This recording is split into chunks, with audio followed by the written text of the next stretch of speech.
Vamos a esperar estos segunditos de espera, que no sabemos si estamos o no estamos, pero ahí vamos arrancando. Ahí me veo, ya veo a mi copartner Zulema Lucía León Valle, a quien voy a darle rápidamente las buenas tardes para que podamos aprovechar de lleno este programa tan solicitado por la gente, ¿no, Zuleima? Así es, tan solicitado y aquí las expertas que han sido bastante mencionadas por la comunidad están muy al pendiente de este nuevo encuentro. Les damos las gracias por aceptar esta nueva invitación. Entonces vamos Así a dar es. inicio. Vanessa, cuéntanos. Sí, Gusto así es, saludarte como también. dice Zuleima, es nuestra conversación, ¿eh? Esta conversación número 57 y realmente por pedido de la gente, que fue, y la primera vez creo que tuvimos mucha insistencia en repetir el mismo tema del último programa, que es abuso, trauma y teoría del apego, con las mismas especialistas, así que dimos Para un darle poco. continuidad. Claro, como nos ha pedido la audiencia, así que agradecemos que se hayan todas acomodado horarios, agendas, sé que han hecho todas un gran esfuerzo, así que gracias María Casariego, Elsa Wolfberg y Margarita Ibáñez que nos acompañan nuevamente. Así que vamos a hacerlo de lleno, casi como tirándonos a la pileta. No va a haber preámbulo de presentaciones porque ya la hemos hecho en su momento y vamos a empezar a hablar un poco con Margarita, ¿eh? Para empezar a este debate, esta conversación sobre apego que tiene que ver entonces con abuso, con trauma y con este foquito que estamos tratando de darle, uno de los focos desde la teoría del apego. Así que te escuchamos, Margarita. Bueno, pues muchas gracias. Y hoy quería poner de relieve la importancia de comprender y de conocer el sistema de apego entre padres y hijos para comprender mejor los comportamientos del niño víctima de abuso y también del niño no víctima de abuso, aunque se fabule que puede serlo, y también los comportamientos de los padres protectores y de los padres no protectores, ¿vale? Porque eso creo que es importante. Voy a salir de lo que es el apego seguro, evitativo, sencillamente tener en cuenta lo que nos ha explicado el apego, de que los niños, una primera premisa, aunque ya todo el mundo no está de acuerdo, pero me voy a explicar lo mejor posible, es que el sistema de apego cubre cosas muy primitivas. Es decir, un niño que vive con un adulto maltratador o abusador y solo tiene a este adulto para comer, dormir y que lo cuide mínimamente, él no tiene otra salida que estar ahí sufriendo, disociándose. Así que es muy importante también tener en cuenta que a veces a niños que hemos salvado de situaciones muy graves, y ahora me viene a la cabeza una niña que la daban a prostitución con 8 años y estaba con un síndrome muy de desestructuración que se resolvió en cuanto fue trasladada a un centro de cuidados diferente. Esta niña con un centro se tranquilizó, lo explicó. Yo la tuve en tratamiento durante 5 años, pero esta niña el primer año, que tenía 8 años, quería ver a su madre, o sí, a su madre, ¿no? ¿Qué quiero decir? Comprender el apego nos puede ayudar a comprender estas aparentes contradicciones, a no esperar de los niños unas resoluciones drásticas respecto a sus figuras de apego, ¿no? Este sería un punto importante. El segundo tema es los niños que realmente no son víctimas de abuso, pero por nosotros le llamamos ahora preocupación mórbida parental, ¿vale? Uno de los progenitores imagina que el otro progenitor lo abusa.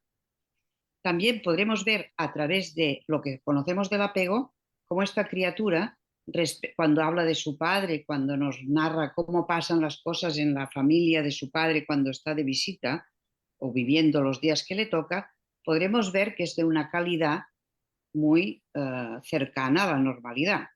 Entonces, todo el discurso de la madre, si es el caso de la madre, o del padre, si es el caso del padre, el que fabula, va a quedar como sin contenido o no va a ser creíble respecto al comportamiento del niño o al discurso del niño respecto a su propio progenitor o progenitora sospechado. No sé si me explico, pero creo que son puntos importantes para poder discriminar entre los abusos reales y los abusos fantaseados en la cabeza de un adulto, que eso sobre todo en las primeras edades es cuando más pasa, cuando los niños son pequeñitos, porque pues es más fácil una proyección hacia ellos sobre nuestras propias angustias, ¿no? Respecto a los adultos cuidadores, unos padres que realmente descubren, o una madre, pongamos por caso, que descubre el abuso de su marido sobre su hijo, o sea, del padre sobre el hijo, que también tengo que decir que son cosas que vienen un poco a veces, pues, de la nada. Quiero decir que mucha gente ni se ha enterado. Aquí no estoy hablando de gente muy suburbial o muy deprimida socialmente. Son familias como todos nosotros, ¿vale? Entonces, esta persona, que ella, o sea, que descubre esto, le cuesta un tiempo y le duele un montón pensar que su hijo o hija va a prescindir de esta persona, de su vida. O sea, le da mucha pena que el padre, o sea, le da rabia lo que ha pasado, pero también le da mucha confusión y pena que su hijo pierda el lazo con su padre o haya vivido una cosa tan espantosa, ¿no? Ahí vemos cómo el sistema protector de esta mujer se manifiesta en cosas así. Y también enseguida los padres de abuso, cuando ven una señal de abuso, recurren a un médico, a un pediatra. Necesitan un poco la mirada del exterior, del experto, porque también les hace mucha angustia entrar ellos mismos en toda la visión o la fantasía de un abuso. Quedan, si son pequeños los niños, los padres quedan una temporada muy traumatizados, más que su propio hijo, porque ver a su hijo objeto de un objeto sexual de un adulto es una representación muy difícil para nosotros. Todo esto serían, digamos, conductas o comportamientos o actitudes de cuidado que responden un poco a lo que sabemos por el apego que hace un cuidador que cuida bien, ¿no? ¿Qué pasa con una persona que fabula o que tiene esta fantasía, que es un poco como una fobia, ¿no? Es como decir, el que tiene cancerofobia, cree que tiene cáncer, le dicen que no tiene y vuelve a ir al médico otra vez.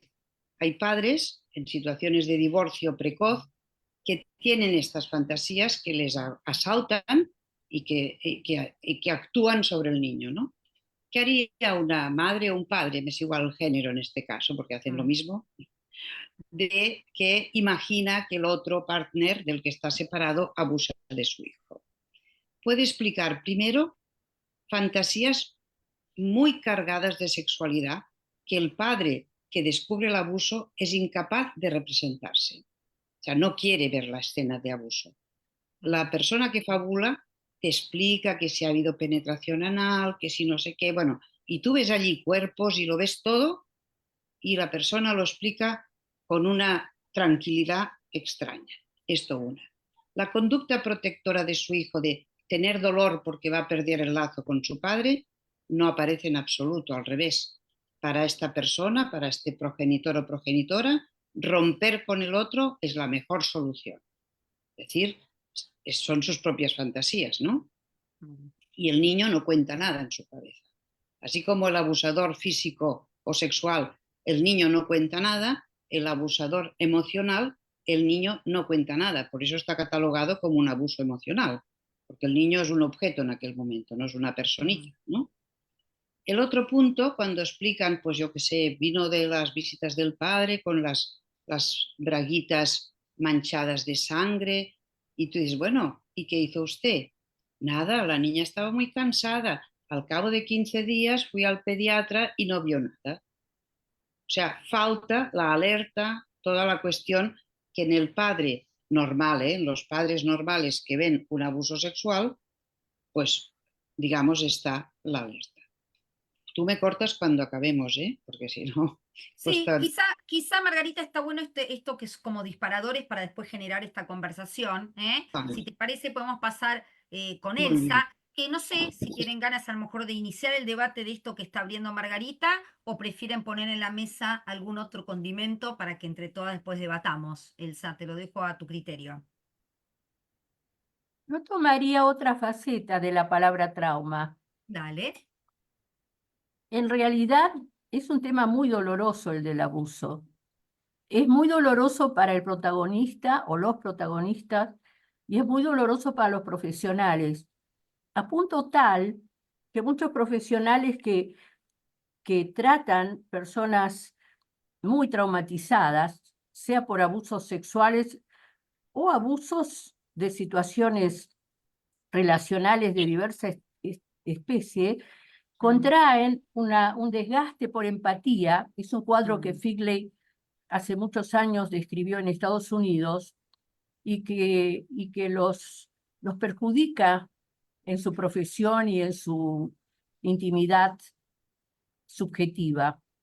Es muy duro, hagámonos cargo de que estamos hablando de temas muy duros. Yo voy a tomar una acepción de la palabra trauma, que a esta altura me parece que es polisémica, que es en continuidad de lo que planteé la semana anterior, cuando tuvimos nuestra reunión, que son las estadísticas mundiales de que 1 cada 2 niños durante un año padece violencia en su educación. O lo que UNICEF dio cuenta en Argentina, en esa investigación sobre 20 y pico mil hogares en todo el país, de que 7 de cada 10 padres justifican los castigos en la crianza.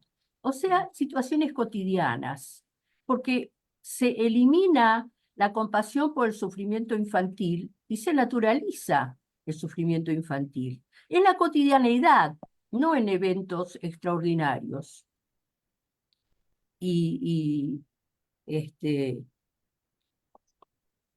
Bizarros. Entonces, ¿qué pasa en la intimidad de los desencuentros en las díadas parentofiliales, donde ocurren castigos verbales, físicos? Son abusos, son traumas. Masud Khan habló del trauma acumulativo. Y otro psicoanalista catalán, Jan Coders, muy admirable, muy recomendable para leer en todas sus publicaciones, él describe experiencias traumáticas emocionales durante la infancia o la adolescencia a causa de la falta de sintonía de la figura de apego. Falta de sintonía es que la figura de apego no solo que no regula la emocionalidad del infante, sino que responde con castigos, con impaciencia, con irritabilidad y con la famosa palabra caprichos. Los caprichos son sufrimientos infantiles, pero al decir caprichos son desechables, son punibles, engrosando la rueda del desencuentro, donde el niño o la criatura o el adolescente hace una determinada demanda y es castigada por un adulto que no le sabe dar sentido. Entonces son desencuentros subjetivos, intersubjetivos e interpersonales. Pero ¿qué pasa con estas personas? A medida que crecen, buscan amor, porque no lo han recibido de una manera coherente. Coder se pregunta, ¿qué pasa con los pacientes que vienen a nuestros consultorios? Buscan lo que es equivalente al apego seguro, buscan sintonía, buscan comprensión, buscan respeto, buscan darle sentido a sus experiencias y buscan regulación emocional que no han recibido de los adultos en su momento, porque este tipo de práctica es lo opuesto a la regulación emocional, porque el adulto se disregula porque se irrita fácilmente y el niño no termina sabiendo cómo se llama la emoción que lo embarga, porque regular al otro es hacerle saber, intentar intuir el sentimiento que lo está invadiendo, ¿a qué se debe ese sentimiento? ¿Qué le está pasando? Son intentos de comprensión. Los caprichos se tienen que tratar de, los llamados, entre comillas, de esta manera. Ponerle nombre a qué está expresando ese ser pequeño o adolescente, o incluso adulto, a qué se debe lo que le está afligiendo, y redimensionar lo que le está ocurriendo. Esto es regular. Cuando el adulto no sabe hacerlo, probablemente no lo sabe consigo tampoco, porque lo que Coders sabiamente dice es que es muy fácil culpar a los padres, pero los padres tal vez también están traumatizados por cuestiones económicas, laborales, de guerra, de inestabilidad, o han sido a su vez abusados, etcétera, etcétera. Es más fácil acusar que perdonar, pero de cualquier manera, sin culpabilizar a los padres, lo que tenemos que saber es que hay pequeños traumas que se acumulan día a día y se naturalizan, se convive con ellos. ¿Y qué le pasa al protagonista de esto? Que muchos se sienten culpables, como que ellos son los que causan la impaciencia del adulto que los castiga, porque además el adulto termina en forma explícita o implícita diciendo te portás mal, me sacás de quicio, ¿cómo me haces esto? De vuelta, insistís con esto y mimetizo el tono porque todos lo conocemos, ¿quién no ha caído en esto? Pero hay que reflexionar. La mentalización es un buen nombre para esto, la capacidad reflexiva.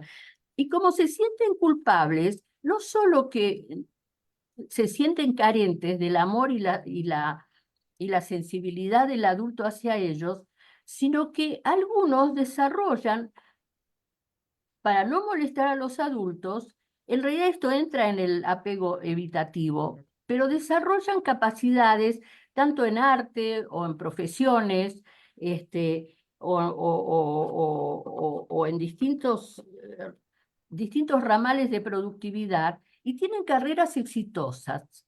Entonces, lo que yo pienso es que muchas personas que tienen aparentemente cierta disociación de lo emocional, pero tienen rendimientos extraordinarios, tienen lo que se llama, lo que llamó un psicoanalista argentino Lieberman, una sobreadaptación. Hay que profundizar la infancia de los sobreadaptados. Muchos son exitosos.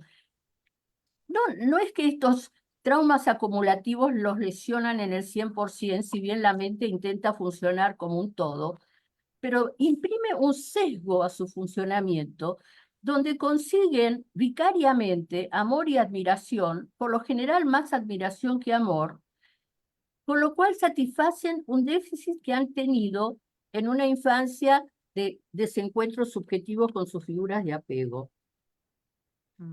Estos son traumas emocionales intersubjetivos. Entonces, con la culpa piensan que es por su propia maldad o torpeza que han sacado de casilla al adulto y lo que hacen es estar pendientes de que no se les vuelva a repetir porque es muy doloroso el rechazo.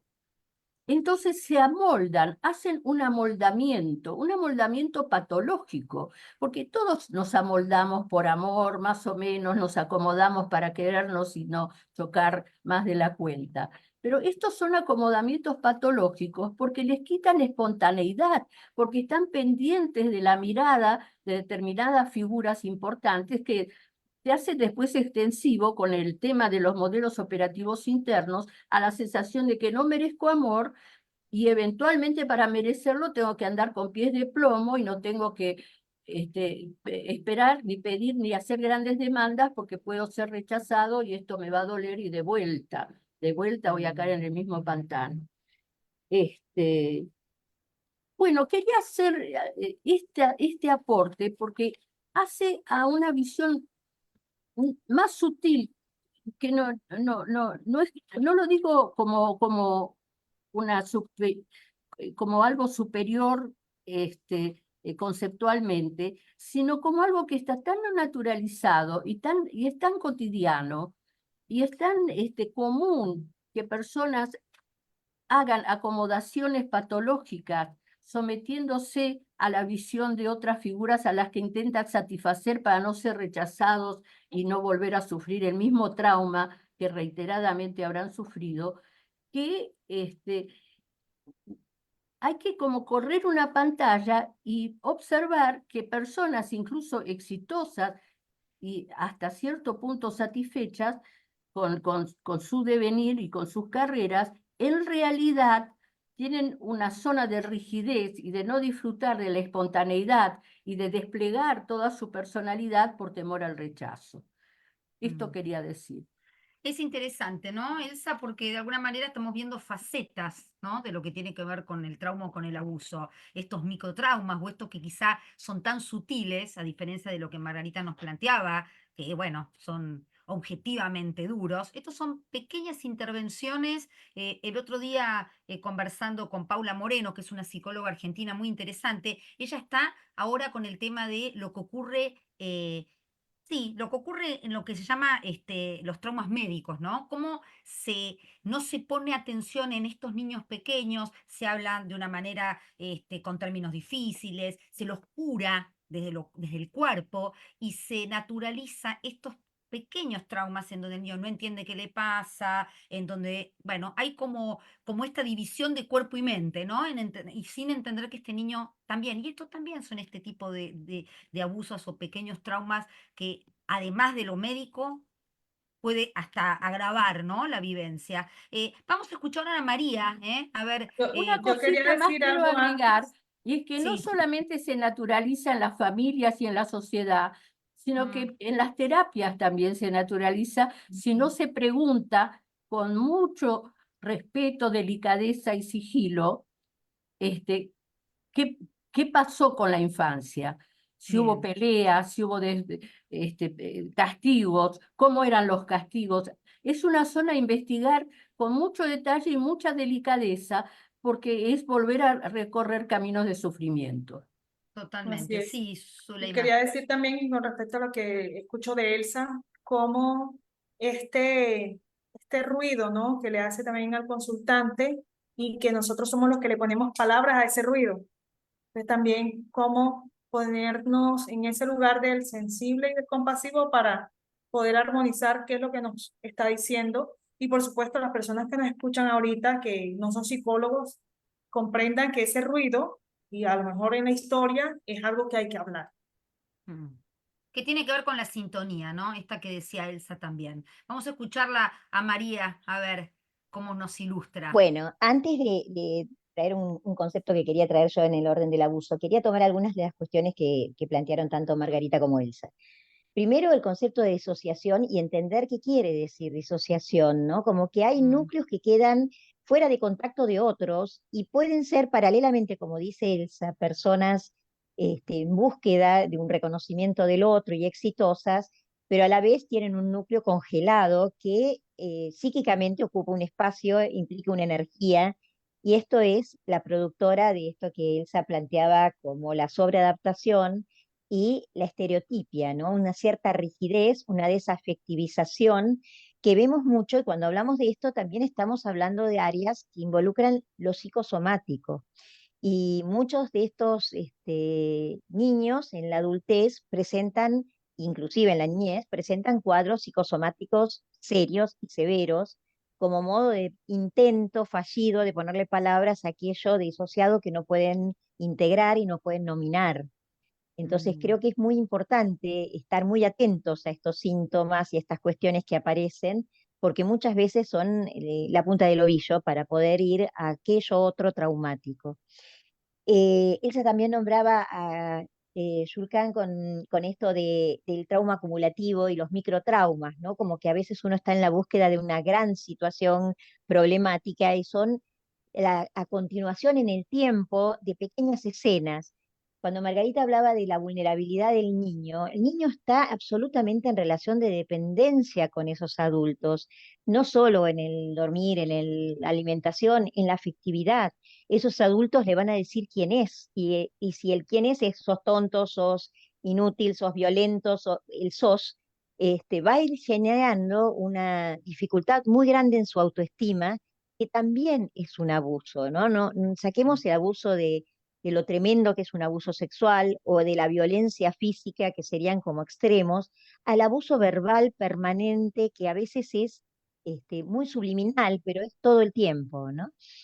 Y dentro de las cosas que quería aportar es, porque aparte estoy en este momento justamente en una situación con un paciente, el síndrome de Munchausen, que es Mm, un cuadro en donde también es de abuso y donde los padres deciden, entre comillas, que el hijo padece alguna determinada situación y van a la consulta de médicos que muchas veces funcionan operativamente a esta cuestión casi delirante de los padres e intervienen a los niños en un montón de cuestiones. Yo estoy hablando en este momento de un niño de 15 meses que, por ejemplo, le aplicaron un antibiótico intravenoso porque la madre decía que el antibiótico no le hacía efecto, etcétera, etcétera. Luego de esto, ahora le están haciendo estudios con resonancia magnética, anestesia, etcétera, simplemente porque es cabezón y se había pensado en una hidrocefalia cuando no había ningún otro cuadro que indicaría una hidrocefalia. Digo, pensar cómo se intrusiona un cuerpo de otras maneras que no son solamente las sexuales específicamente, ¿no? Y que también eso es abuso y muchas veces los equipos médicos son funcionales a ese funcionamiento abusivo. Entonces, que estemos muy atentos de poder hacer esa escucha, ¿no? Eh, y después, otra cosa más en relación a las situaciones de abuso y también trayendo la clínica, recuerdo una paciente adolescente que vino con una psoriasis severa, con una familia con una psoriasis severa, que a ella le había surgido en la adolescencia y que la madre le nominaba esa psoriasis como alergia. Y no la dejaba hablar con los médicos y le hacía las prácticas curativas de la psoriasis que le había tomado los genitales, ella. Digo, como todo subliminalmente apareciera como un cuidado, una atención, ¿para qué le vamos a decir? Pero había otras cuestiones por debajo de esto, y parte del tratamiento fue que ella se hiciera cargo de su enfermedad y se hiciera cargo de su curación también, ¿no? Y saliendo de esa cosa simbiótica sumamente engomada que había con esta mamá, en donde ella creía que la estaba cuidando cual bebé cuando esta chica ya tenía 15 años, ¿no? Mm. Bueno, como un poco disparar esto, los distintos modalidades de abuso. Me surge otra cosa en relación a lo que hablaba Margarita de las denuncias de abuso a veces como inversas entre los padres, ¿no? Una pacientita que recibí con una denuncia de abuso y donde había cuestiones en sus dibujos y en sus comportamientos claramente de abuso. La madre digamos, lo denunciaba al padre. Esta es una supervisión que yo tuve que hacer. Y en un momento, en el diálogo con la colega que atendía esta chiquita, me cuenta que la nena en general en la casa del papá se hacía caca, lo cual era un indicio de una situación abusiva, y que en la casa de la mamá no. Entonces Mm. se me ocurrió preguntar, ¿y por qué en la casa de la mamá no? ¿Pide, va al baño? ¿Cómo es la cuestión? La colega le pregunta a la mamá y la madre le dice, no, porque yo sé cuando hace caca. Entonces seguimos con las preguntas. ¿Y cómo sabe ella cuando hace caca? Y sabía cuando hacía caca porque le metía el dedo en el ano y la hacía hacer caca. Mm. ¿Mm? Sí, Digo, el abuso de esta niña era de su madre. sí. Con lo cual, podamos también revisar estas cuestiones donde aparecen, digamos, como que nosotros naturalizamos, bueno, la madre sabe porque lo intuye, porque le ve la cara. No, la madre sabía porque tenía una actitud absolutamente de intrusionar el cuerpo de la niña, ¿no? Bueno, Mm. dejo el debate para que podamos charlar entre todas. Sí, creo que estas tres presentaciones, Zule, son muy interesantes porque en realidad aunan diferentes visiones de lo que tiene que ver con la intrusión, con el abuso y con lo que eso genera en la psiquis de un nene o de una niña o de alguien muy chiquito, ¿no? A lo mejor Margarita plantea estos casos de abuso, que a lo mejor podemos abrir estos temitas que cada una fue trayendo. Margarita planteaba el tema en estos niños abusados, ¿no? En estas situaciones de generalmente desorganización, no regulación, en estos miedos sin solución. Y quizás sería interesante también entenderlo, ¿no? El planteo de Margarita como, sin caer obviamente en la supervivencia como único objetivo del apego, sabemos que el No, apego también tiene que ver con un vínculo, pero sí, cómo ese niño totalmente desorganizado y abusado antes de peor es nada, como dice Elsa siempre que la escuchamos, prefiere elegir todavía a un padre o una madre abusadora antes de quedarse solo, ¿no? Me sí, parece que es un tema interesante para sí. entender. Puedo hacer un minuto Por de una viñeta, supuesto. que es una niña que tenía 3 años y 10 meses cuando la vimos. Vino a la unidad de abuso porque tenía un problema de gonorrea. entonces ya enseguida vimos que los padres se hacían los extraños, que es el otro modelo es cuando los padres hay abuso intrafamiliar y lo niegan, ¿no? Entonces esta nena que estaba súper alerta viendo lo que, o sea, cuando digo que los niños se quedan con los padres, no quiere decir que se queden a gusto. O sea, esta niña era una niña súper alerta que cuando estaba en el despacho decía, mi madre me oye, súper lista, tenía esta listura del niño en estrés grave, ¿no? Y una niña que yo le prometí que lo que me diría no lo diría, 3 años y 10 meses, ¿eh? Mm. Y cuando entró la madre se atragantó con una cosa que le dio la madre y yo solo le dije, no diré nada a la mamá de lo que... Y se calmó. Y era una niña que quizás eso nos entenderá cómo protegen un aspecto de los padres, de la figura de apego, ¿no?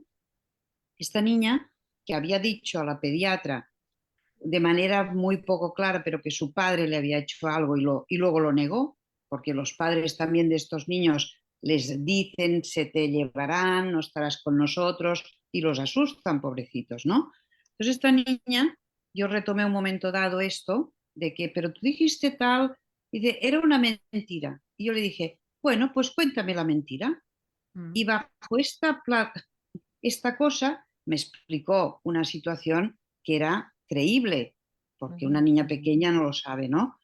Entonces, aquí quizá vemos cómo esta nena, que además luego nos enteramos que también eran muy maltratadores de ella por alguien que los vio en la calle, o sea, se separó de medio, pobrecita, pero esta nena, mientras que no se aclaró y tenía que volver después, salir de mis visitas, ir con sus padres, quizá eso nos lleva a decir que el niño tiene la gran capacidad de hiperadaptarse, como habéis dicho muy bien las dos, y en esa hiperadaptación es para conseguir lo mejor de sus padres. Entonces, claro, estos padres eran bastante horribles, como pudimos ver, ¿no? Son una gente que en la visita de resultados, yo le dije a la mujer, venga usted sola para ver si era protectora. Vinieron los dos padres. Ni me preguntaron lo que había visto, ni les dije lo que había visto, porque todos lo sabíamos, y solo dije, servicios sociales se pondrán en contacto con ustedes. Pero quizá aquí sale como el niño pequeño víctima o en situación de apego con maltrato, se hiperadapta para tener lo mejor de sus padres. Y eso lo captas en consulta, o sea, tú captas este sufrimiento. En cambio, el niño pequeño que su madre o su padre piensa que le han tocado, no captas nada de eso. Creo que es un peso importante clínico que el apego nos aporta, es lo que quería hoy colar esta idea al público que nos escucha. Sí, sí. Es interesante, ¿no? Quieren acotar algo a esta viñeta, ¿no? Esto que decíamos hace un rato. Yo contaría el caso de un adulto Ujú. con una carrera brillante, que trabaja muchísimo, tiene un hogar, no es que no ha podido armar vínculos de intimidad con sus conflictos, pero lo que aparece en la historia de este joven es que fue testigo de violencia familiar, de vínculos sumamente tensos y belicosos de sus figuras parentales, y pudo sobrevivir emocionalmente porque fue descollando con su carrera. Pero ¿qué pasa? No puede parar, porque si para, tiene que volver a asomarse al vacío que internamente había sentido y que no queda totalmente conjurado por vínculos posteriores, de falta de comprensión, de empatía, de cercanía de sus figuras parentales, que estaban muy ocupadas peleándose entre sí, porque esto es una de las cosas que pasan con las parejas que no se entienden, que están en permanente pleito y no advierten que su total ausencia emocional de lo que le pasa a sus hijos. No lo advierten, no es mala fe, pero no lo advierten. Entonces, hubo que trabajar bastante con esta persona para que viera que amor lograba y había logrado con su empatía, su sinceridad, su modestia, su buena llegada a los vínculos interpersonales, y que no hacía falta que tuviera tales niveles de desgaste permanente e imparables en su carrera, porque es eso lo que no podía parar. O sea que la empresa a la que estaba entregado, por supuesto que cada vez, como tenía un buen rendimiento, ocupaba más lugar en su vida, con todo el riesgo además de que su vida familiar disminuyera cada vez más y justo cayera en lo que él quería evitar sin darse cuenta, que era tener una vida emocional satisfactoria, equivalente al apego seguro que podía lograr. Bueno, eso era un acomodamiento patológico, donde él suponía que trabajando y trabajando podía dar más muestras y razones para ser querido. Otro tipo de situaciones donde este tipo de respuesta sobreadaptada, y voy a usar este término porque creo que hay que buscar la raíz de los traumas acumulativos en esas historias, es cuando hay una desdicha familiar y un miembro de la familia quiere ser el salvador emocional de los demás y entonces se prodiga haciendo determinadas cosas para causar satisfacción, alegría a miembros, a padres que han perdido otro hijo o salteándose el propio duelo, por ejemplo. Entonces hacen todo un despliegue de actividades, tanto laborales como afectivas, adaptándose totalmente a lo que suponen que se espera de ellos para salvarles la vida a otros, pero a costa de la propia, donde queda como encarcelado en una serie de obligaciones destinadas a satisfacciones ajenas, sin monitorear consigo mismo qué lo satisfacía a él o a ella en esas circunstancias. Eso también es trauma. Sí. María, vas a decir Sí. algo. Iba a decir algo en relación a lo que decía Elsa, lo que hablamos antes de que empezara el programa, esto de apego a lo negativo, ¿no? Pensaba en este caso que vos traes, Elsa, exitoso y que le va bien, que habrá que ver qué es el éxito, ¿no? Hay que revisar qué es éxito.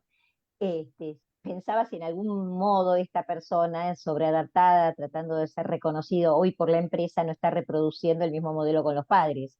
O sea, tratando de hacer todo lo posible para ser querido, aunque eso le lleve la vida misma, ¿no? Y Tal el cual. concepto de apego a lo negativo, que es un concepto muy interesante, sobre todo para entender los circuitos de violencia, cuando de pronto, digo mujeres porque a veces es el clásico, pero no es solo mujeres, nos encontramos con violencia de género y situaciones que decís cómo esta mujer sigue en esta relación violenta, cómo no denuncia, cómo inclusive pide una consulta y luego va a una consulta y no sigue el tratamiento, qué le está pasando. Y en muchos, muchos casos justamente lo que hay es esto, que es el apego a lo negativo, que es como un apego a ese modelo que fue el aprendido, a ese modelo de trato y de vínculo familiar que resulta como el modelo familiar que se reproduce en las nuevas modalidades de pareja o de familia y que es muy difícil a veces desarticular porque justamente está naturalizado, como decía antes Margarita, ¿no? Estas situaciones de violencia y de maltrato y de destrato está naturalizado como modo vincular, ¿no? Mm. Y cómo uno Sí, puede volver a hacer esto mismo, no con una pareja, sino con una empresa o con niveles de exigencia que te llevan casi a la muerte, porque, digamos, una persona sobreexigida está en un riesgo de vida y mm, no creyendo que es exitoso y creyendo que está dedicándose a la empresa, ¿no? mm. Sí, también esto lo conocido, ¿no? Es decir, también hay un riesgo de sentirse bien y generar vínculos sanos para el que no nunca los tuvo, ¿no? También detona esta situación, entonces evidentemente eso también afecta. Y trayendo un poco el comentario que había hecho Elsa, bueno, lo tomamos recién, ¿no? Estos microtraumas y la sobreadaptación, que también es Sí, interesante creo que pensarlo, ¿no? eso es una articulación muy importante a tener en cuenta, porque son situaciones naturalizadas de éxito social formal, pero de desdicha interna o y niveles de desgaste que tarde o temprano llevan a una enfermedad, porque Mm, esto va acompañado de todo lo que comenté la vez pasada, que es la sobreactivación del sistema simpático y exacto. con todos los subsistemas andando y con el alerta permanente que es un desgaste corporal, tiene costo el alerta Y permanente. con la gran contradicción que el afuera te dice que sos exitoso. Sí. Claro, Sí, ¿no? Como que el afuera te devuelve algo de que eso es el éxito, cuando en realidad la persona se está muriendo por dentro, ¿no? claro. Mm. Sí, o como ¿Qué esta hacer con también. esto? Esto creo que es Sí, importante que charlemos. ¿Cómo dale, desarmar esto? bien. Porque esto requiere de extrema sensibilidad Mm, y de algo que Donna Orange ha descrito maravillosamente, que es la hermenéutica de la confianza, mm, que es un versus la hermenéutica de la sospecha. O sea, no buscar contenidos por detrás de lo manifiesto, porque lo manifiesto es lo manifiesto y es lo vivido y es lo que sinceramente en un pacto de sinceridad que un paciente de estas características cuando consulta, establece con el terapeuta, requiere y, y lo que requiere es que el paciente advierta cuán comprometido está uno en comprenderlo, en acompañarlo, en escuchar atentamente su sufrimiento, no minimizarlo, no quitarle ni un punto ni una coma, aunque esté hipertrofiado en una de esas. Cuán importante es que él encuentre un adulto que le va a brindar el apego seguro a través de una profunda empatía y una profunda sensibilidad y acompañamiento en cada cosa, y donde también el terapeuta se puede equivocar o puede no lograr el bienestar. Y es bueno hablarlo también, porque si una persona puede perdonarle a un terapeuta que no sea todo lo perfecto que esperaba, también se va a poder perdonar a sí mismo. Cuando uno perdona a los demás, en realidad uno aprende a perdonarse a sí mismo y no ser implacable. mm. Esto que está diciendo Elsa, lo considero recontra importante, que es un poco la terapia desde los aportes de la mentalización, que es un terapeuta implicado, pero pensaba que este tipo de pacientes también tratan de ser muy buenos pacientes y Claro, sobreadaptarse a la terapia. Entonces, esto de poder dar permiso a que pueden no ser tan buenos pacientes y uno no tan buen terapeuta, y que uno se puede equivocar y reconocer esa equivocación y poder hablar de esto, ¿no? Sin que por eso se rompa el exactamente. vínculo. Ujú. Para Sí, eso sí. uno tiene que estar narcisísticamente bien compensado. Mm, sí, pero bueno, No siempre ocurre. no, pero digo que todo tiene que ver, ¿no? Con esta capacidad de la sintonía, esto que hablamos, porque la sintonía también tiene que ver con el respeto, ¿no? Y quizá en el abuso lo que hay es esta falta de sintonía y esta falta de respeto. Podemos pensar hasta en la sobreprotección, puede haber situaciones No falta de abusivas también. respeto, Vane, sino también esta cosa de que es tomado el otro como objeto, ¿no? Sí, sí, sí, bueno, el respeto a un otro significativo, es decir, a un otro legítimo, a eso voy, por el respeto a otro ser, a no objetivar a ese ser, ¿no? Pero un poco la idea del programa tiene que ver con, como decimos siempre, ¿no, Zuleima? Con la prevención, con la promoción de salud, y entendamos que como padres y como personas significativas tratamos de ser opción, ¿no? Para estos niños o para estos adolescentes. Y este programa no implica cuestionar ni culpabilizar, sino pensarnos y reflexionar para ver qué hacemos y que quizá en esto de sobre adaptarnos o en esto de sobrecuidar, hay prácticas abusivas porque la sintonía demuestra que a lo mejor no estoy conectado con el otro. ¿No? Sino que estoy conectado conmigo, con lo que yo necesito. En esto también que traía muy interesante María, con el síndrome de Munchausen, que ahora hay muchos casos americanos que hacen que pequeños niños o adolescentes ya lo manejen casi como un término popular, ¿no? Ustedes saben que Argentina es uno de los países con mayor población psicoanalizada y hablamos de temas psicológicos como en la calle, en el supermercado, se habla como si fuera algo común, ¿no? Pero el síndrome de Munchausen es muy interesante porque es esto que también Elsa planteaba, quizá no es tan microtrauma, sino que realmente Ah, es, sí, es es un muy abuso pesado, grave, ¿no?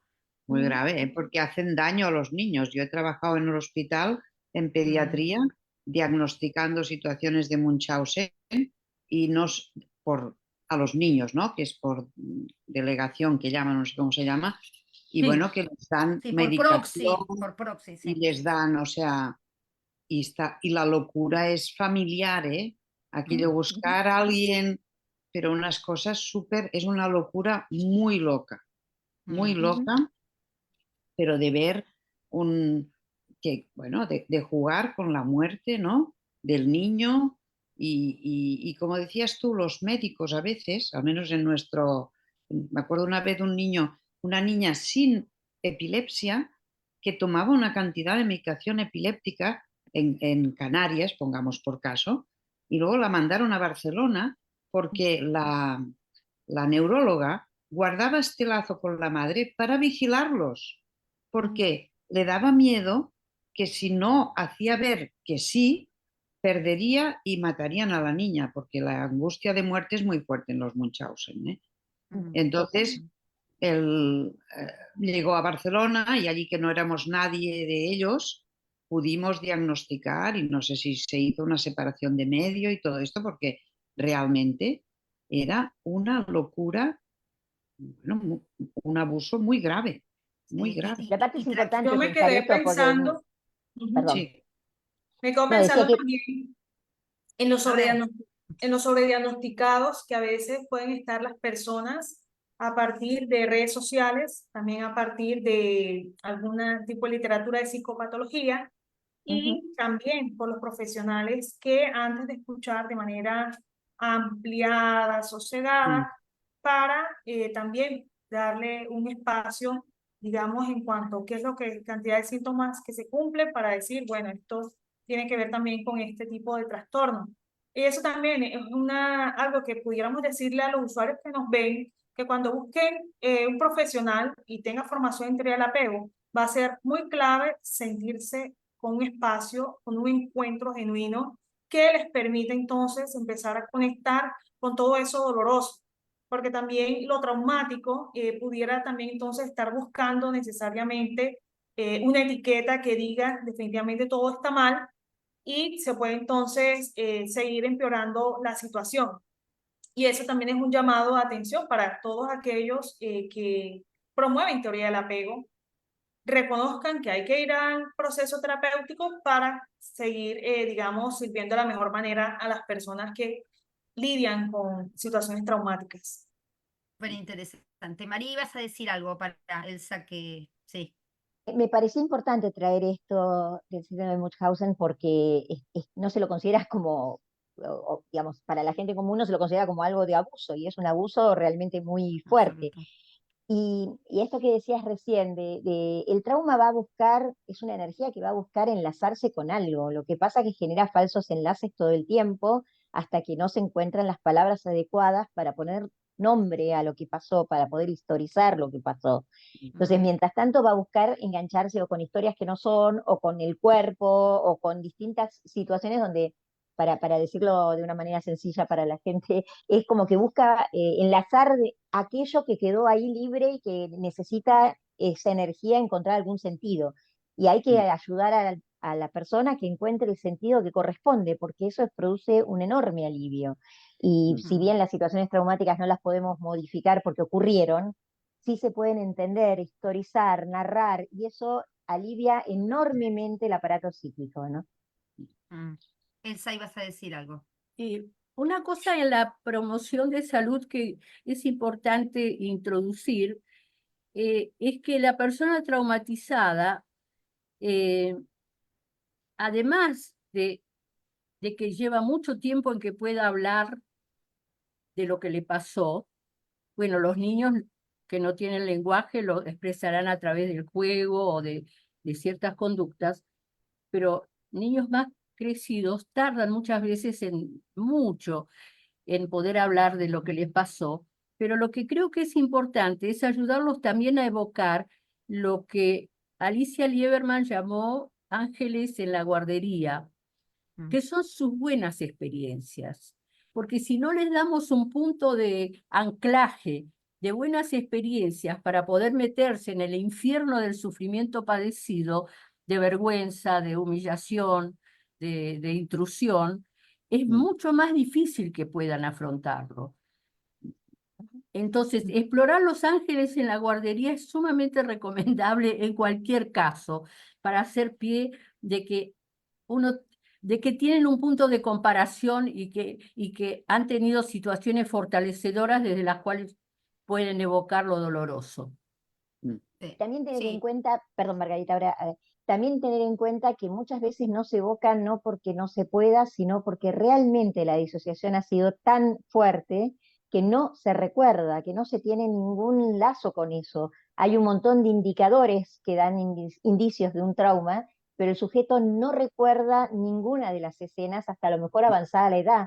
Por eso, al menos en la Argentina, se ha cambiado la penalidad en relación al abuso infantil, porque muchas veces recién en la adultez o en un tratamiento terapéutico o en alguna situación pueden reempezar a pescar esos indicios que quedaron totalmente Sí. tapados. Sí, eso ahora te doy lugar, Marita, fue maravilloso, porque en realidad, maravilloso a nivel avance jurídico, Sí. porque había un plazo de prescripción que era desde que había sucedido el hecho. Pero en realidad el avance es entender que quizá esto puede haber sucedido en la infancia, ¿eh? Así. Y recién la persona abusada puede animarse a explorar ese pasado desde un lugar de Ajá. seguridad, de contención, de vínculos, y poder darse cuenta muchísimo, muchísimo después, ¿no?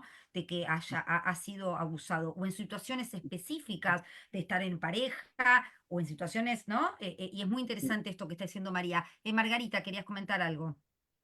Bueno, sí, voy a escoger otra cosa. Iba a decir un pequeño ejemplo, iba a poner un pequeño ejemplo de un paciente maltratado duramente físicamente por su padre, que era un hombre inteligente, funcional, pero cuando en sesión iba acercándose a las zonas más traumáticas, tenía una vivencia de que tenía burbujas en el cuerpo y me las enseñaba. Yo ya veía, uy, ya vamos navegando por la zona difícil, ¿no? Era para poner un ejemplo también al público para que vea cómo emergen. Y quizá esto que decís en nuestra zona también se ha alargado mucho, no sé si antes eran 15 años, ya son 30 o 40, que alguien puede denunciar porque, y retomo lo que dije la otra vez, gracias a la propaganda, y los que somos mayores lo sabemos, a decir que te pueden abusar, los niños y los adultos abusados tienen discurso para decirlo, que en nuestras épocas nadie lo decía porque pensabas primero que estabas loco tú o que estaba loco el mundo, y segunda que te caería una bronca que te dejarían bizco. Creo que el gran progreso que hemos hecho a nivel de prevención, que vosotros habláis de prevención, es que se avisa a los niños y los adultos que eran niños se han subido al carro de que esto puede pasar y que hay que decirlo. Y que es muy importante pasar un círculo que te reconozcan que ha pasado, que reconozcan tu sufrimiento y a poder ser que quien te lo hizo te pida disculpas. Muchas veces cuando eran adultos, pues ya ha muerto el padre o así, pero en las terapias que se hace con gente así, pues el poderlo decir, poder reconocer el sufrimiento, alivia mucho esta dimensión traumática que decís vosotros aquí, y también es gracias a la atención un poco apego seguro de todo el contexto cultural nuestro de ahora, ¿no? Sería un poco. Sí, por eso Muy digo qué importante, importante. Sí, Elsa. bueno, las dos queremos Las dos decir. dijimos que era importante, pero habla vos, dale. Gracias, Vanessa. Margarita, es muy importante esto porque da cuenta de que no solo es la acción cometida lo doloroso, pero lo más traumático es que no sea reconocido. Cuida. Sí, sí, O sí, sí. sea, es en dos tiempos. Es el dolor de lo ocurrido, pero el dolor no es lo traumático. Lo traumático es no ser reconocido, consolado, Ujú. reconocido Sí, sí, fundamentalmente, porque eso es lo que más alivia. Sí, sí, sí. sí. Brillante Después eso. quiero decir algo sobre el síndrome, pero le cedo la palabra a María, que se ve que conecta con lo que estamos hablando ahora. Tiene que ver con esto, lo que decía Margarita y lo que estás diciendo vos, Elsa, es esto de que una persona cuando vive estas experiencias, lo primero que tiene es un ataque de su propia percepción. Y pensemos que el yo se forma de las percepciones, entonces empieza a haber una distorsión nada más ni nada menos que en su propio yo. Yo veo mal, yo siento mal, yo me equivoqué, yo provoqué, etcétera. Y si el afuera no le resignifica eso como una verdad, queda atacada cuestiones esenciales de su yo. Entonces es mucho más Totalmente. que la situación de abuso, es todo lo que pasa internamente en el aparato psíquico. Y ese es Sí. el abuso, Claro, pero es digo, no la es totalidad. le Sí. tocaron el cuerpo, no es eso, es todo Por lo eso otro un que poco, pasa que tiene... sí, un poco la finalidad de poner servicios que atienden el abuso es cogerlo en el momento, y si la familia no lo hace, siempre ha de haber un ojo extrafamiliar, ¿eh?